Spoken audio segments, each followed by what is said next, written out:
Dans cette première vidéo du chapitre sur les transformations, on va s'intéresser à la translation que nous allons définir. Une translation, c'est une transformation qui permet de faire glisser une figure parallèlement à une droite, sans la déformer, ni même la retourner.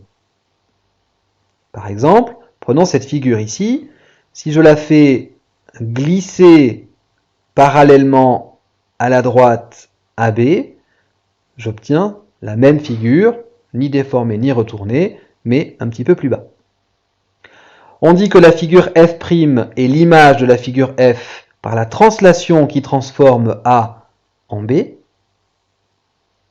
Cette translation transforme aussi M en N et C en D. On peut dire que la droite MN est parallèle à la droite AB, et la droite CD est elle aussi parallèle à la droite AB. On a aussi que la longueur AB est égale à la longueur MN est égale à la longueur CD.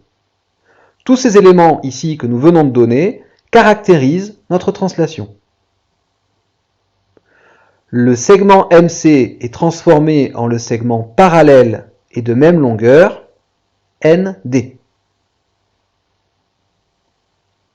Les figures F' et F ont la même aire, ce qui est normal puisqu'on s'est contenté de faire glisser la figure initiale, sans la déformer ni la retourner. Donc, elles ont forcément la même aire. L'angle droit en C est transformé en l'angle droit en D. On peut donc en déduire les propriétés suivantes. Une translation conserve l'alignement. Si des points sont alignés sur la figure initiale, ils le seront aussi, leur image en tout cas, le seront aussi sur la figure d'arrivée. Ça conserve les longueurs, ça conserve les mesures d'angle, et ça conserve les périmètres et les aires, ce qui est évidemment lié au fait que ça conserve les longueurs. Exemple pour la conception d'une frise géométrique. Prenons ce motif, tout simple, et faisons-le glisser plusieurs fois, donc translatons-le,